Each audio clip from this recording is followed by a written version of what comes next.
Hello दोस्तों, good morning. मैं Sandeep sir अपने online class GS with Sandeep sir में आप लोगों का एक बार फिर स्वागत करता हूं। आज हम लोग रिवर ड्रेनेज सिस्टम और उसके पैटर्न के बारे में अध्ययन करेंगे।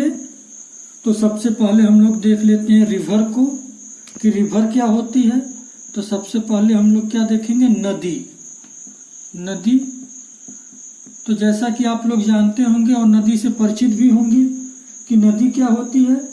नदी एक ऐसी जल राशि होती है, नदी क्या होती है, एक ऐसी जल धारा होती है जो क्या करती है, एक निश्चित ढाल पर, इसका ढाल क्या होता है, निश्चित होता है। एक निश्चित ढाल पर अपने मार्ग का क्या करती है, अनुसरण करती है। और इसमें जल की राशि क्या होती है, सदैव बनी रहती है। हालांकि कुछ नदियां सूख भी जाती हैं, लेकिन नदी में अगर देखा जाए तो उसमें सतत जलधारा क्या होती है, बनी रहती है, प्रवाहित होती रहती है। और वो जलधारा क्या होती है, अपने साथ मिट्टी के कण, अवसाद, पत्थर के टुकड़े, ये सब बहाकर क्या करती है, ले जाती है। तो हम लोग देखते हैं कि नदी क्या होती है। नदी क्या होती है, नदी किसी भी ढाल पर एक निश्चित मार्ग में प्रवाहित होने वाली जल राशि होती है, जिसमें जल की मात्रा क्या होती है, सदैव बनी रहती है।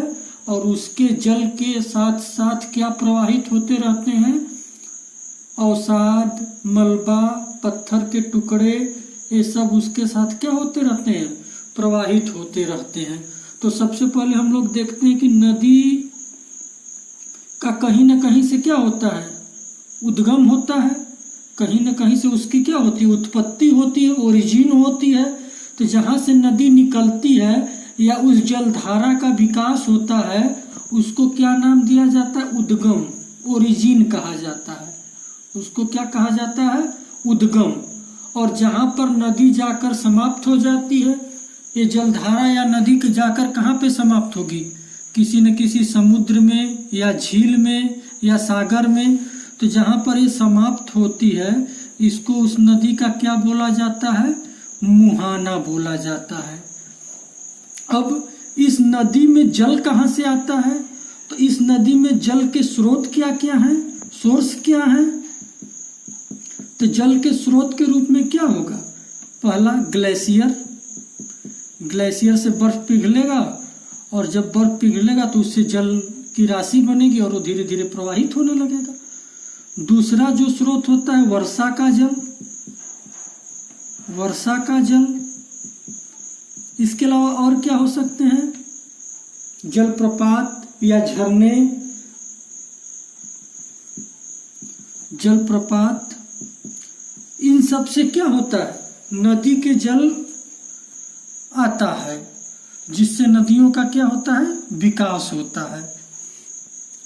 तो जितनी भी जल राशियां पृथ्वी पर बनती हैं, क्या सभी नदी का रूप ले पाती हैं।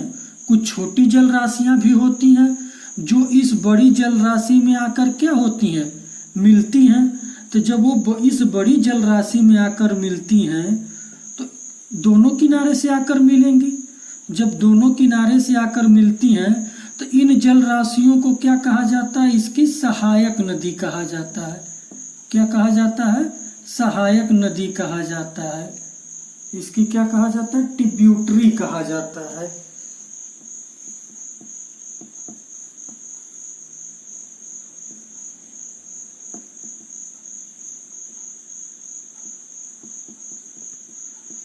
ये जो छोटी जल राशियां होती हैं, ये क्या हो जाती है, इसकी ट्रिब्यूटरीज हो जाती है। जैसे आप लोग परिचित हो गए, गंगा क्या है, बड़ी नदी, और उसमें यमुना आकर मिलती है, तो यमुना क्या हो जाती है, गंगा की ट्रिब्यूटरी हो जाती है।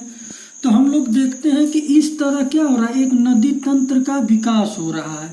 तो इस जो पूरे एरिया का जल आ रहा है कि नहीं, ये जो पूरा एरिया होता है, इस पूरे एरिया को का क्या कहा जाता है, इस नदी का अपवाह क्षेत्र कहा जाता है। जिस पूरे एरिया का जल उस नदी तंत्र में आता है, मुख्य नदी में आता है, उसको क्या कहा जाता है, इसका अपवाह क्षेत्र कहा जाता है। ड्रेनेज एरिया कहा जाता है। क्या कहा जाता है? ड्रेनेज एरिया कहा जाता है। इसी को और क्या कहा जाता है? बेसिन भी कहा जाता है। इसी को और क्या कहा जाता है? बेसिन।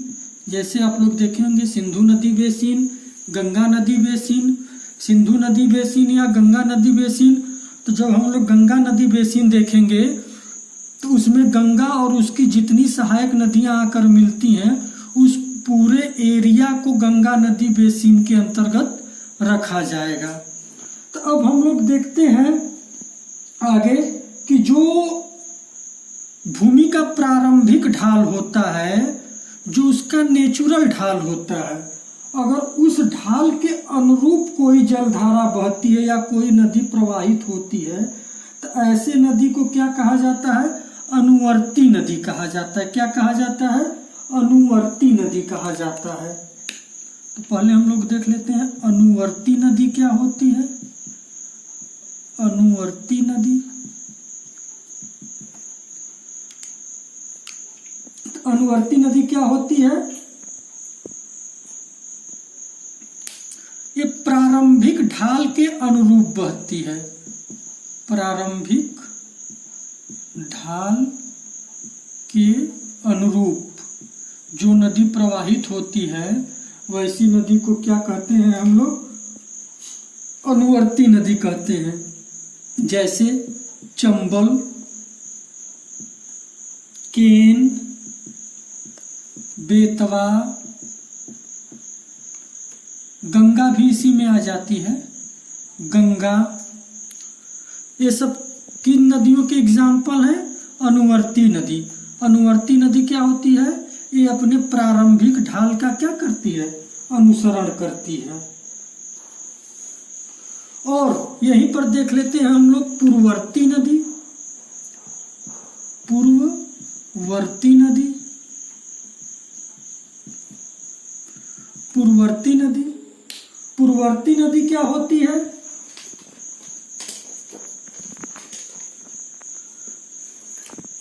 आप लोग देखेंगे कि पूर्ववर्ती नदी जैसे मान लीजिए कि कोई एक पर्वत है, ये कोई एक पर्वत है और इस पर्वत के निर्माण से पहले इस क्षेत्र में क्या बह रही थी? एक नदी प्रवाहित हो रही थी। एक नदी प्रवाहित हो रही थी। तो जब इस पर्वत का निर्माण नहीं हुआ था तो एक नदी प्रवाहित हो रही थी। अब जैसे जैसे इस पर्वत का निर्माण हुआ ये धीरे धीरे ऊपर उठता चला गया। जब ये धीरे धीरे ऊपर उठता चला गया तो ये नदी क्या की? इसकी जो मिट्टी थी इसको काटेगी, इसको काटकर प्रवाहित होगी। तो हम लोग देखते हैं कि ये पर्वत तो ऊपर उठता गया लेकिन ये नदी क्या की? अपना मार्ग बनाए ही रखी। ये नदी अपना मार्ग क्या की? बनाए रखी। इस नदी के मार्ग में किसी भी प्रकार का अवरोध नहीं हुआ। क्यों नहीं हुआ? क्योंकि उसकी जल राशि के साथ साथ यहाँ पर जो उस मिट्टी का विकास होता था उसको क्या करती थी? ये नदी बहा ले जाती थी। जब बहा ले जाती थी तो ऐसे में क्या हुआ कि ये अपने जो है मार्ग में किसी भी प्रकार का परिवर्तन नहीं की, जबकि इसके मार्ग में देखिए पर्वत आ गया लेकिन ये पर्वत को क्या की? काट कर प्रवाहित होने लगी। तो जो पूर्ववर्ती नदियां होती हैं ये नदियां क्या होती हैं? ये वैसी जल राशि या जल धाराएं होती हैं जो किसी भी स्थल खंड, ये स्थल खंड है, किसी भी स्थल खंड के उत्थान होने पर मतलब ऊंचा उठने पर भी अपने मार्ग को नहीं बदलती है। अपने मार्ग को नहीं बदलती मतलब जो इनका रास्ता था उसी का ये क्या कर रही हैं? अनुसरण कर रही हैं। तो ऐसी नदियों को क्या कहा जाता है? पूर्ववर्ती नदी कहा जाता है। मतलब ये अपनी दिशा को क्या की? पूर्ववत बनाए रखी, पूर्ववत बनाए रखी। अब इसका एग्जाम्पल आप लोग देख सकते हैं सिंधु, सतलज, ब्रह्मपुत्र। जब मैं आप लोगों को हिमालय पढ़ा रहा था तो मैं आप लोगों को बताया था कि ये तीनों नदियां कहाँ से निकलती हैं? मानसरोवर लेक से निकलती हैं। और मानसरोवर लेक किसका भाग है? तिब्बत प्लेटूज पे है, तिब्बत का भाग है। जब तिब्बत का भाग है तो वहां से हिमालय नहीं था, तो जब हिमालय का उत्थान हुआ उससे पहले ये तीनों नदियां कहाँ पे आके गिरती थी? टेथिस सागर में गिरती थी। जब टेथिस सागर में गिरती थी और हिमालय जब ऊपर उठा तो हिमालय को काट कर क्या की, ये तीनों अपनी दिशा के अनुरूप ही प्रवाहित होती रही, मतलब अपने दिशा को क्या की, पूर्वत बनाए रखी। इसीलिए इन तीनों नदियों को क्या कहा जाता है? पूर्ववर्ती नदी कहा जाता है। तो अब हम लोग देखते हैं कि हिमालय की उत्पत्ति में भी सबसे पहले किसका निर्माण हुआ था? ट्रांस हिमालय का हुआ था। और ट्रांस हिमालय से ही कौन सी नदी आती है हम लोगों की? गंगा। ट्रांस हिमालय से ही कौन नदी प्रवाहित होती है? गंगा। तो ट्रांस हिमालय से जब गंगा निकलती है तो अभी हम लोग देखें कि गंगा कैसी नदी है? अनुवर्ती नदी है। लेकिन आप लोग देखेंगे ये मिडिल और शिवालिक के लिए कैसी नदी है? पूर्ववर्ती नदी है, क्योंकि ये मिडिल और शिवालिक को काट कर क्या होती है? प्रवाहित होती है। तो मिडिल और शिवालिक के लिए तो गंगा पूर्ववर्ती नदी है, लेकिन अपने मूल रूप में कैसी है गंगा? अनुवर्ती नदी है। अगर एग्जाम में पूछा जाएगा तो आप लोग अनुवर्ती ही लगाएंगे। अब आइए हम लोग अपवाह प्रतिरूप को देख लेते हैं, पैटर्न ऑफ द स्ट्रीम को। तो जो नदी धाराएं होती हैं, ये नदी धारा है, ये क्या है? अनेक रूपों में प्रवाहित होती हैं, अनेक रूपों में प्रवाहित होते हैं। तो इसी प्रवाह प्रतिरूप को क्या कहा जाता है? इसी प्रवाह को तो जो नदी धाराएं अनेक रूपों में प्रवाहित होती हैं, इसे नदी का क्या कहा जाता है? अपवाह प्रतिरूप की व्यवस्था कहा जाता है। तो ये जो नदी के अपवाह प्रतिरूप की व्यवस्था होती है, ये कई कारकों पर निर्भर करती है। तो कौन कौन से कारक हैं जिसके कारण इसके अपवाह प्रतिरूप का क्या होता है? निर्धारण होता है, या इसके अपवाह प्रतिरूप का निर्माण होता है। तो उसमें सबसे पहला कौन सा कारक है? उच्चावच, रिलीफ। उच्चावच उस क्षेत्र में कैसे उच्चावच है, पर्वत, पठार, मैदान की क्या स्थिति है, इस पर क्या होता है? इसके प्रतिरूप का निर्धारण होता है इसके आधार पे। दूसरा जो महत्वपूर्ण कारक है वो क्या है? जलवायु। वहां की जलवायु कैसी है? अधिक वर्षा हो रही है कि कम वर्षा हो रही है? तीसरा जो कारक है जल आपूर्ति, वहां पे जल आपूर्ति कम है, अधिक है। जैसे आप लोग देखेंगे जो हिमालय की नदियां हैं वो सदा नीरा है, वहीं पे जो प्रायद्वीपीय भारत की नदियां हैं उनमें वर्ष भर जल नहीं रहता है। तो जिससे दोनों के प्रतिरूप में क्या होगा? अंतर आ जाएगा। इसको आगे चलकर हम लोग देखेंगे। अगला जो महत्वपूर्ण कारक है वो कौन सा है? भूगर्भीय संरचना।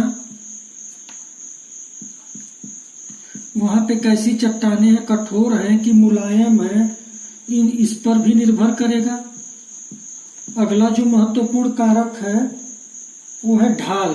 वहां का स्लोप कैसा है? अगर ढाल तीव्र होगा तो नदी तेजी से प्रवाहित होकर जाएगी, और ढाल स्लोप होगा तो नदी धीरे धीरे प्रवाहित होकर जाएगी। तो ये सब जो कारक हैं वो क्या करते हैं? नदी के प्रवाह प्रतिरूप को क्या करते हैं? निर्धारित करते हैं। तो अब आइए हम लोग देख लेते हैं कि कौन कौन से प्रतिरूपों का निर्माण होता है। तो पहला हम लोग देखते हैं कि धूमाकृतिक या वृक्षाकार प्रतिरूप, इसी को डेंड्रियाटिक ड्रेनेज कहा जाता है। तो एक ऐसा होता है, इसमें हम लोग देखते हैं कि एक मुख्य नदी होती है। इस मुख्य नदी में किनारों से क्या होती है? कई सहायक नदियां आकर मिलती हैं, और इन सहायक नदियों से भी क्या होती हैं? कई सहायक नदियां आकर मिलती हैं, जिससे क्या होता है? एक वृक्ष के आकार की संरचना का क्या हो रहा है? विकास हो रहा है।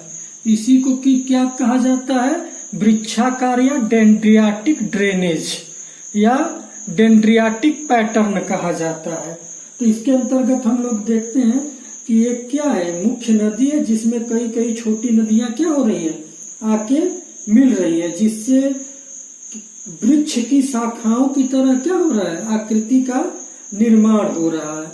इसको क्या कहा जाता है? डेंड्रियाटिक पैटर्न कहा जाता है। ऐसा पैटर्न हम लोगों को कहाँ पर अधिकतर देखने को मिलता है? दक्षिण भारत की नदियों में। ऐसा पैटर्न हम लोगों को मुख्य रूप से कहाँ पर देखने को मिलता है? दक्षिण भारत की नदियों में। दक्षिण भारत की नदियों में देखने को मिलता है। तो वो नदियां कौन कौन सी हैं? तो इसमें आप लोग देखेंगे कृष्णा, गोदावरी, कावेरी, इसके अलावा उत्तर भारत की एक नदी गंगा भी है। तो ये सब नदियां किस प्रकार के प्रतिरूप का निर्माण करती हैं? वृक्षाकार प्रतिरूप, डेंड्रियाटिक ड्रेनेज का निर्माण करती हैं। इनके द्वारा कैसी आकृति का निर्माण किया जाता है? वृक्ष की आकृति का। जब ऊपर से सैटेलाइट से या आप लोग ऊपर जाकर देखेंगे तो ऊंचाई से देखने पर इनका इसी तरह आकार दिखाई देगा। तो इनके प्रतिरूप को क्या कहा जाता है? वृक्षाकार प्रतिरूप। आइए दूसरा देखते हैं हम लोग। जो दूसरा महत्वपूर्ण प्रतिरूप है वो कौन सा है? अरीय अपवाह प्रतिरूप। इसको क्या बोला जाता है? Radial drainage pattern. इसी को और क्या कहा जाता है? अपकेंद्रीय अपवाह प्रतिरूप भी कहा जाता है इसको।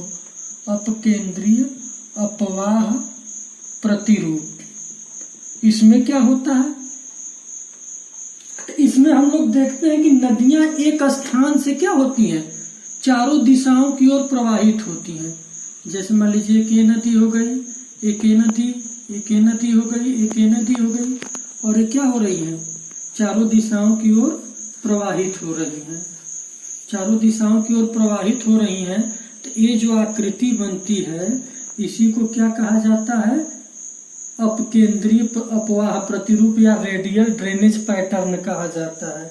ये हम लोगों को मुख्य रूप से कहाँ देखने को मिलता है? आप लोगों को मैं बता चुका हूँ, अमरकंटक। कहाँ पर? अमरकंटक में देखने को मिलता है। यहाँ पर आप लोग देखेंगे तो सोन, नर्मदा, महानदी, स्वर्णरेखा, ये सब नदियां इसी अमरकंटक वाले क्षेत्र से ही निकलती हैं। तो आप लोग देखेंगे कि यहाँ से सोन नदी निकलती है, जाके गंगा में मिल जाती है, और इधर से क्या होता है? महानदी जाकर कहाँ पे? बंगाल की खाड़ी में गिर जाती है। स्वर्ण रेखा भी जाकर बंगाल की खाड़ी में गिर जाती है। और इधर से कौन सी नदी निकलती है? नर्मदा, जो जाके अरब सागर में गिरती है। तो यहाँ पे जिस प्रतिरूप का विकास होता है इसको क्या बोलते हैं? Radial drainage pattern. मतलब एक स्थान से नदियां निकलकर चारों तरफ क्या होती हैं? प्रवाहित होती हैं। और यहाँ पर एक वृत्त की तरह की आकृति का क्या होता है? निर्माण होता है। तो ऐसे प्रतिरूप को क्या कहा जाता है? अरीय अपवाह प्रतिरूप या रेडियल ड्रेनेज पैटर्न कहा जाता है। अब आइए हम लोग तीसरा देख लेते हैं। तीसरा जो महत्वपूर्ण पैटर्न है वो कौन सा है? हेरिंग बोन जो है, ये हेरिंग एक मछली है और बोन मतलब हड्डी। तो इसमें क्या होता है? मछली के हड्डी की तरह की आकृति का क्या होता है? निर्माण होता है।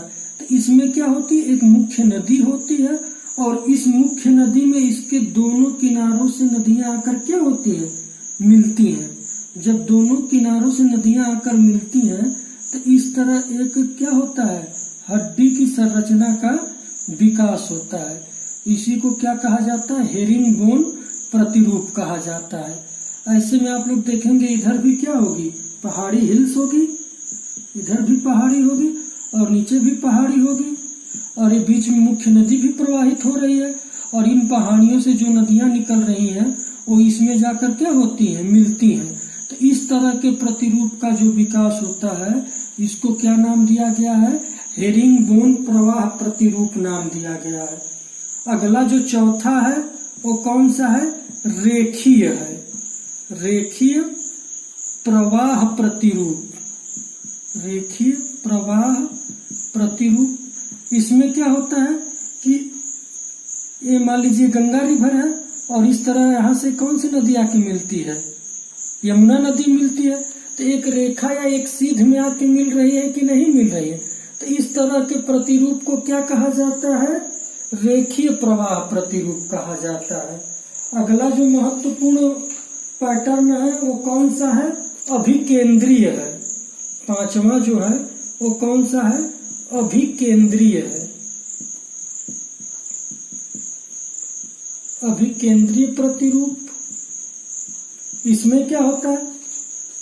अभी हम लोग देखे थे अरीय प्रतिरूप, रेडियल पैटर्न। तो रेडियल पैटर्न में हम लोग क्या देखे थे कि एक स्थान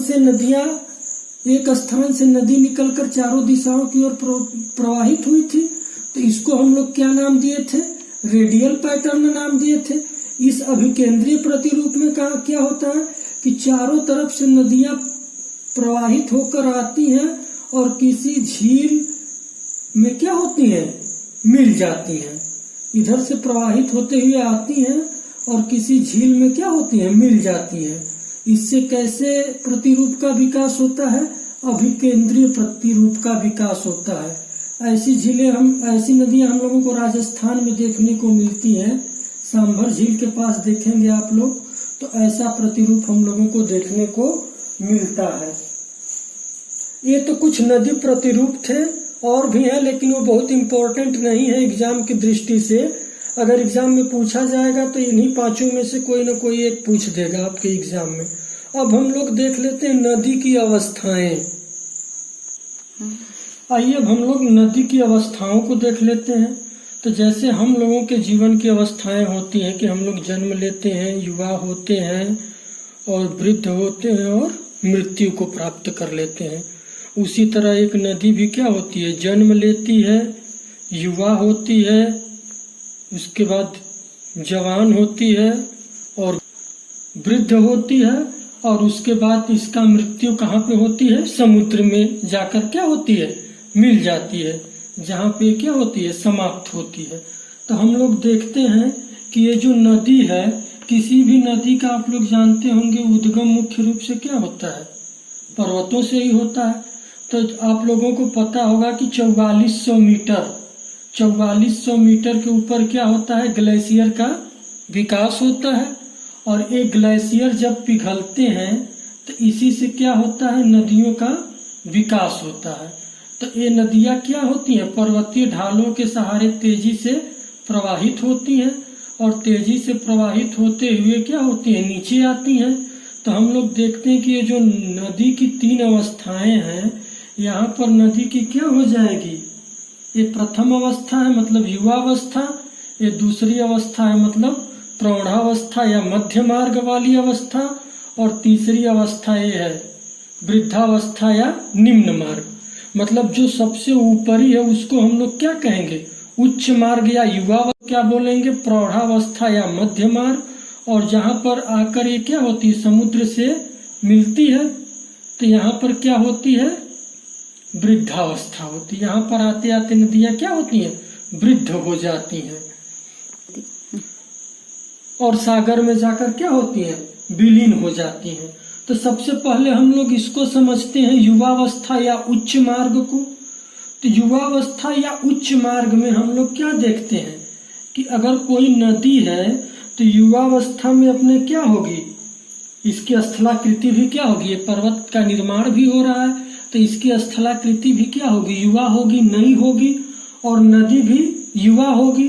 तो इस अवस्था में दोनों ही क्या होते हैं? युवावस्था में होते हैं। नदी और स्थलाकृति दोनों क्या होते हैं? युवावस्था में होते हैं। और इसमें क्या होता है? नदी जो है सर्वाधिक अपर्दन करती है। अच्छा, सर्वाधिक अपर्दन क्यों करती है?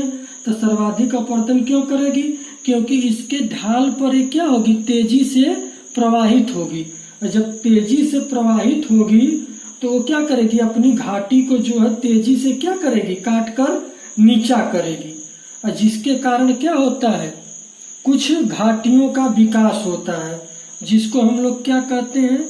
गार्ज, केनियान और भी आकार की घाटी। भी आकार की घाटी अपने युवावस्था में या उच्च मार्ग में नदियां क्या होती है? पर्वतीय ढालों से तेजी से प्रवाहित होती हैं और इस अवस्था में क्या होती है, पर्वत और नदी दोनों अपने युवावस्था में होती हैं। तो ढाल पर नदी जो है तेज गति से क्या होती है, प्रवाहित हो रही है। जब ढाल पे तेज गति से प्रवाहित हो रही है तो ये क्या करती है, तेजी से अपरदन भी करती है, तेजी से इसको क्या करती है, काटती है। जब तेजी से काटती है तो उसी से किन संरचनाओं का विकास होता है, गार्ज का, केनियान का और भी आकार की घाटी का। इन तीनों का विकास कहाँ पे हो रहा है, युवावस्था में हो रहा है। अब आइए थोड़ा सा समझ लीजिए आप लोग कि ये गार्ज क्या होता है।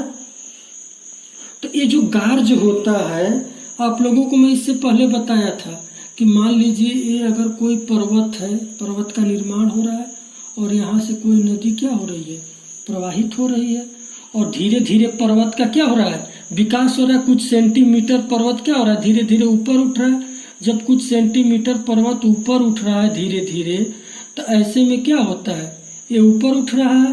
और जब ऊपर उठ रहा है तो ये जो नदी है इसको क्या करेगी, काटेगी। जहाँ पे नदी का रास्ता है, मार्ग है, वहां पर जो भी स्थलाकृति आएगी, मिट्टी आएगी, उसको ये क्या करेगी, काट देगी। जब काट देगी तो ऐसे अपने मार्ग को बना लेगी। जब अपने मार्ग को बना लेगी तो नदी तो यहीं से प्रवाहित होती रहेगी, लेकिन यहाँ पे किनारों पे क्या होंगे, किनारों पे जो है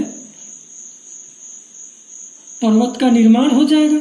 जब किनारों पर पर्वत का निर्माण हो रहा है तो अगर कोई व्यक्ति यहाँ से अगर देखेगा तो नदी की घाटी क्या होती है, काफी देखिए नीचे दिखाई दे रही है। तो इसी को क्या बोला जाता है, गार्ज बोला जाता है, या आई आकार की घाटी भी इसको बोला जाता है। इसको क्या बोला जाता है, गार्ज या आई आकार की घाटी बोला जाता है। इसके अलावा जब गार्ज जो है अधिक चौड़ा हो जाता है, ये गार्ज जो है कटाव से अगर अधिक चौड़ा हो गई, मान लीजिए बारिश भी हुई, बारिश के पानी से भी यहाँ पर कटाव होगा, अपर्दन होगा। जब बारिश के पानी से भी कटाव होकर अपर्दन होकर यही जो गार्ज है ये चौड़ा हो जाएगा। जब अधिक चौड़ा हो गया, मान लीजिए यहाँ से और मैं चौड़ा कर देता हूँ, अगर इतना चौड़ा हो गया तो इसी को क्या बोल देते हैं, केनियान बोल देते हैं।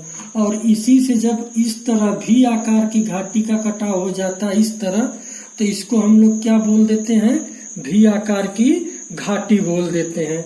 तो इस प्रकार हम लोग क्या देखें कि युवावस्था में नदियां गार्ज, कैनियान और भी आकार की घाटी का विकास कर रही हैं। यही देखिए जब नदी अपना मार्ग बदल दे, और जब नदी अपना मार्ग बदल देगी तो इसी से क्या, किसका विकास हो जाएगा, घाटी या दर्रा का विकास हो जाएगा, जिससे होकर आवागमन होने लगता है।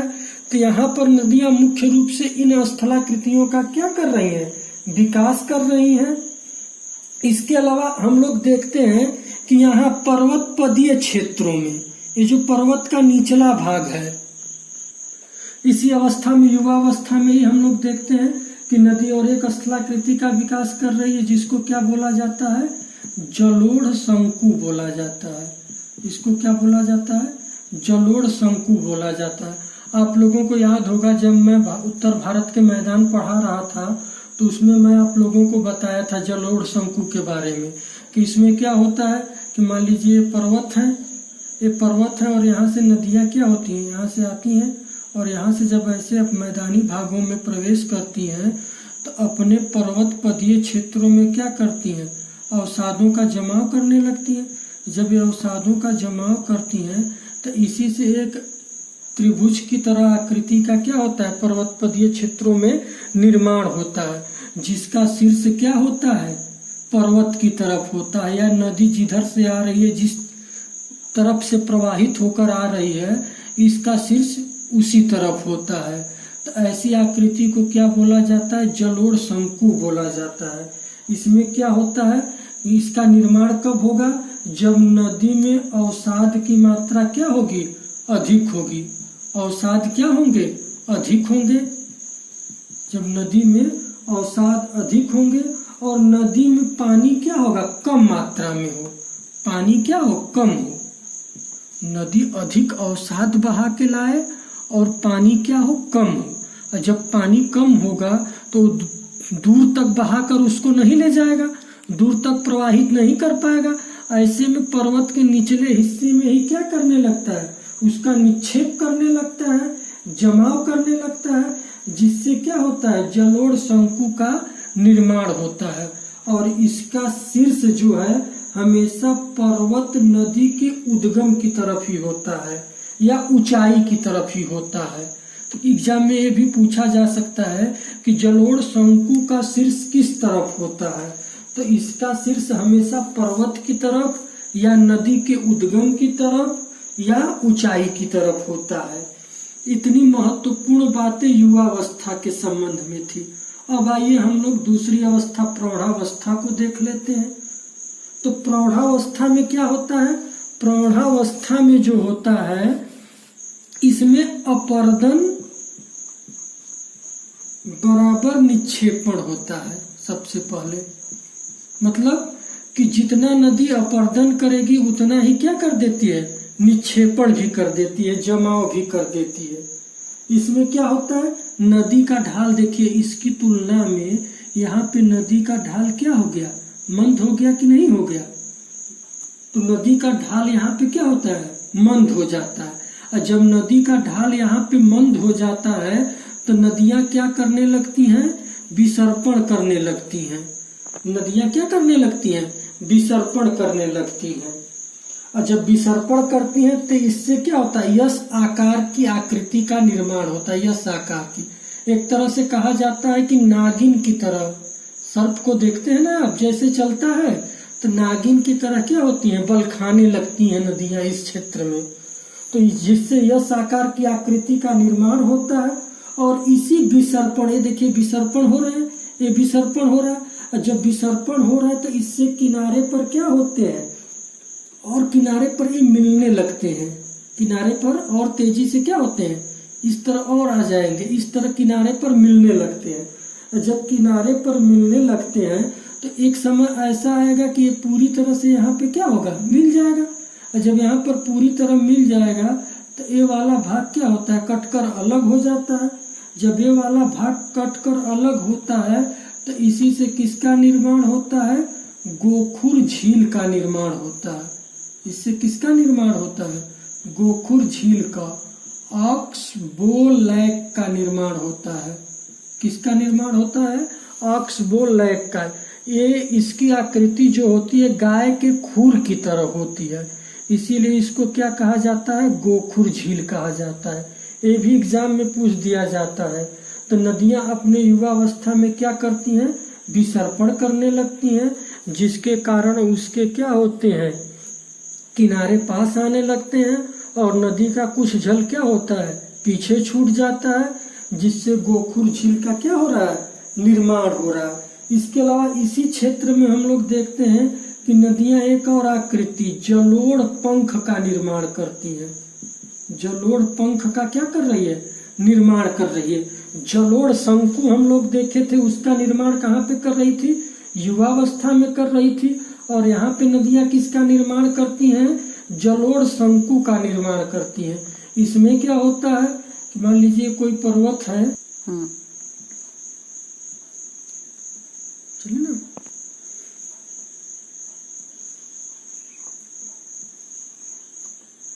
तो हम लोग देखते हैं कि यहाँ पे क्या होता है कि नदी, मान लीजिए पर्वत का ऊपर वाला भाग है, ये कितना ऊपर है, मैं आप लोगों को भी बताया था 4400 मीटर है।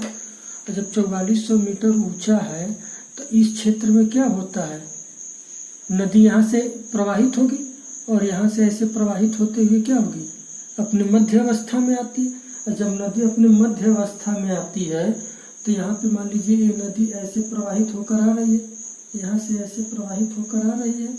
जब यहाँ पर आती है तो यहाँ पे किनारों पर ही क्या करने लगती है, जमाव करने लगती है। इस मध्य अवस्था में यहाँ पे ऐसे तेजी से क्या करने लगती है, अवसादों का जमाव करने लगती है।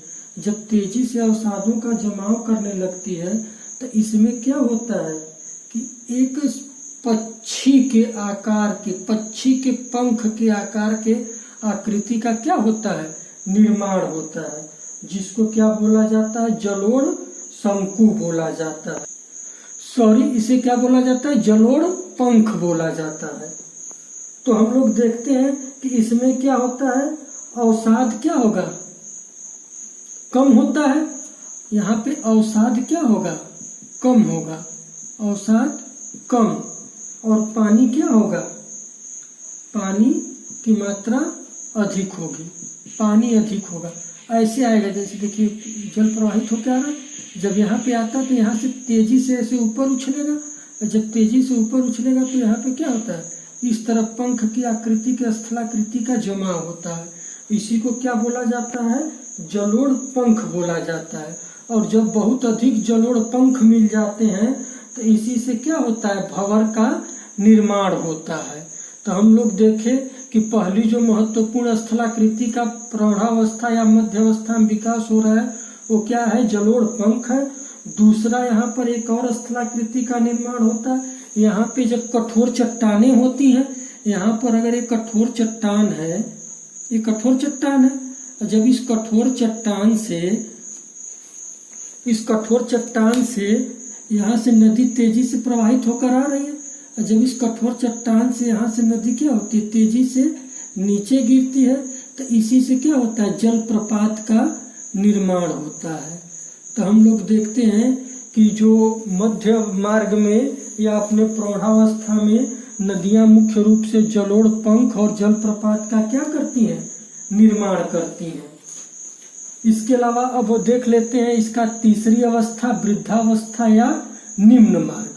वृद्धावस्था या निम्न मार्ग में क्या होता है, ये अवस्था देखिए, यहाँ पे मान लीजिए समुद्र है, तो समुद्र से मिलने के कुछ दूर पहले तक की अवस्था होती है, जिसको हम लोग क्या बोलते हैं, वृद्धावस्था बोलते हैं। यहाँ पर देखिए आते आते नदी में अपर्दन का काम क्या होता है, लगभग समाप्त हो चुका रहता है।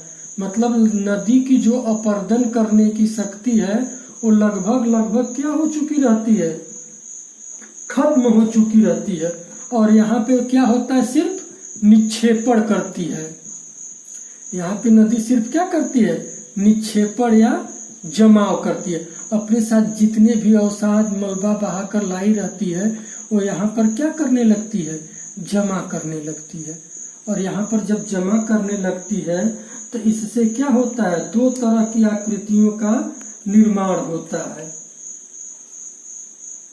जिसको हम लोग क्या बोलते हैं, डेल्टा और एस्चुरी। तो नदी अपने वृद्धावस्था या निम्न मार्ग में इन दो महत्वपूर्ण आकृतियों का निर्माण करती है, डेल्टा और एस्चुरी का। तो डेल्टा निर्माण के लिए क्या कंडीशन होनी चाहिए, डेल्टा का निर्माण कब होगा, जब नदी में क्या हो, अवसाद अधिक हो, अवसाद क्या हो, पर्याप्त मात्रा में हो, नदी में अवसाद पर्याप्त मात्रा में हो, और नदी क्या हो, लंबी दूरी तय करके आ रही हो। नदी कैसी हो, लंबी दूरी तय करके आ रही हो, तथा उसका जो प्रवाह क्षेत्र है वो कि क्या हो, चौड़ा हो। नदी का जो प्रवाह क्षेत्र हो वो क्या हो, चौड़ा हो। जब नदी का प्रवाह क्षेत्र चौड़ा है, लंबी दूरी की है, तो अपने साथ अवसाद क्या होगी, अधिक मात्रा में बहा कर ले जाएगी। जब अवसाद अपने साथ अधिक मात्रा में बहा कर ले जाती है तो ऐसे में यहाँ पर आकर क्या करने लगती है, अवसादों का जमाव करने लगती है, जिससे क्या होता है, एक संरचना का निर्माण होता है डेल्टा की तरह।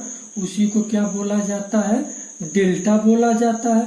अब डेल्टा भी हम लोग देखते हैं कई प्रकार के होते हैं। तो डेल्टा मुख्य रूप से यहाँ पे आप लोग समझ लीजिए दो प्रकार के होते हैं। एक कैसा होता है, चापाकार डेल्टा होता है, और दूसरा कैसा होता है, पंजाकार डेल्टा होता है। पंजाकार मतलब उंगली नुमा, इस तरह। तो जब इस तरह की संरचना का जमाव होगा नदियों द्वारा तो उसको हम लोग पंजाकार डेल्टा बोल देते हैं, और जब चाप की तरह होगा तो उसको हम लोग क्या बोल देते हैं, चापाकार डेल्टा बोल देते हैं। इसमें क्या होते हैं, पंजाकार डेल्टा का निर्माण कब होगा, जब इसमें अवसाद क्या होते हैं, बारीक होते हैं।